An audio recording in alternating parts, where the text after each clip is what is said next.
I love simple ciders. They're refreshing and they only take a few minutes to put together. And today I have another super easy cider. But this time I'm using crisp pear juice and infusing it with an oaky tequila bite. You're definitely going to want to add this one to your brew list. I'm Trent Musho and this is The Brew Show. Let's make a pear tequila cider. Apple ciders are great and all, but there's something kind of special about pear ciders. They bring a different flavor and mouthfeel and can make a great base for many other ingredients. This recipe was actually inspired by a cider that I had at a brewfest many years ago. Despite all that time, it's been on my list to recreate for years. I distinctly remember the oaky tequila that paired so wonderfully with the pear cider. It added to the experience, instead of being overpowered and tasting like a tequila cocktail. In the original recipe, I believe the brewers used a tequila oak barrel to age their ciders in. But since I don't have any oak barrels lying around, I had to get creative. But don't fear, this recipe is about as easy as it gets. Let's jump in and I'll show you how to make it. The first step is finding the pear juice. Depending on the time of year or access to orchards, you might be able to find some fresh. But right now where I live, I had to go with store-bought juice. I used this brand of cider for my pear chai cider and it turned out fantastic, so I'm using it again here. You can find this or something similar at most Hispanic or Mexican grocery stores. As with any juice you ferment with, watch out for preservatives. They can inhibit yeast growth. I'm making a 1 gallon batch, so I ended up using about 12 cans. And through the power of movie magic, with just a snap, oh man, that usually works. I guess I'll just open 1 can at a time.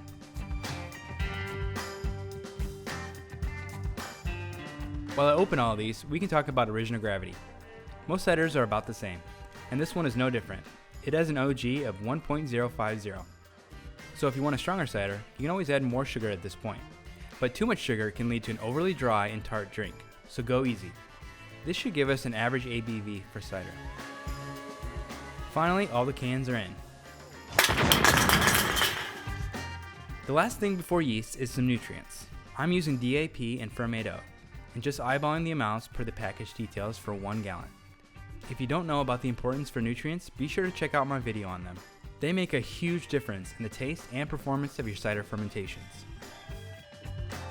Now on to yeast.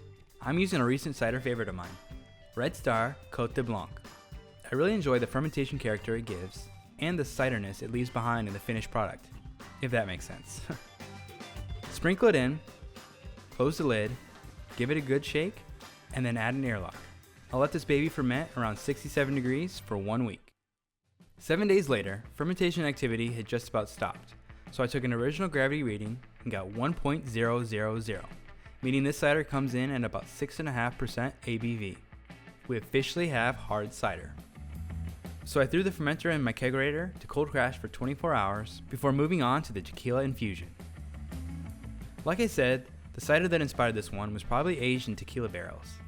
But since we're homebrewers, we can cut some corners here to impart a similar flavor. So I decided in order to get some oaky notes, I would add in some reposado tequila. Reposado, if you're not aware, is just tequila that's been aged in oak barrels for some time. It adds a touch of smoky woodiness that makes the tequila have much more depth. But it also saves us some time on aging since they did all the hard work. To add it, I first did a dosing experiment to see how much I wanted to add. This should be done to your taste, but I didn't want it overly tequila flavor. Just enough that you know it's there.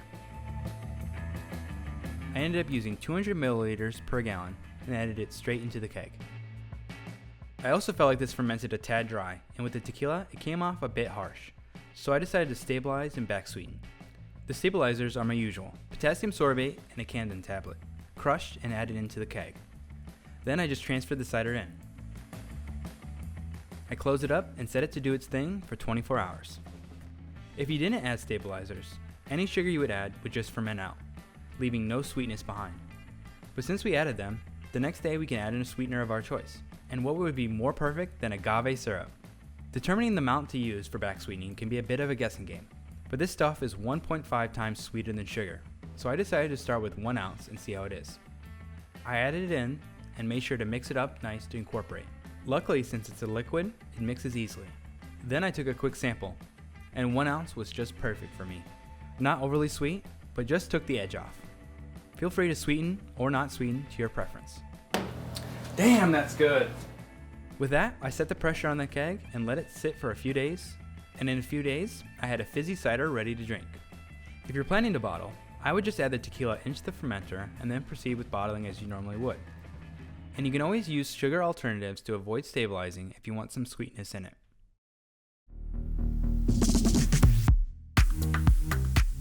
Wow, this is a layered and complex cider. It pushes what would be an interesting cider into an amazing drink.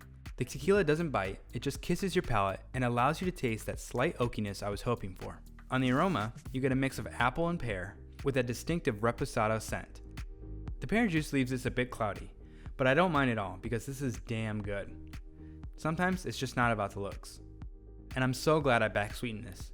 To me, it allows the flavors to shine a little bit more, and you don't get distracted by the tart dryness of it all. And I gotta say, the agave and tequila here is a perfect match. If you're a fan of tequila, you have to try this one. I promise you won't regret it. I don't, and I know this will be in my recipe book for years to come. Be sure to send me some pics and let me know if you brewed this one up. Thanks so much for watching. Happy brewing and cheers.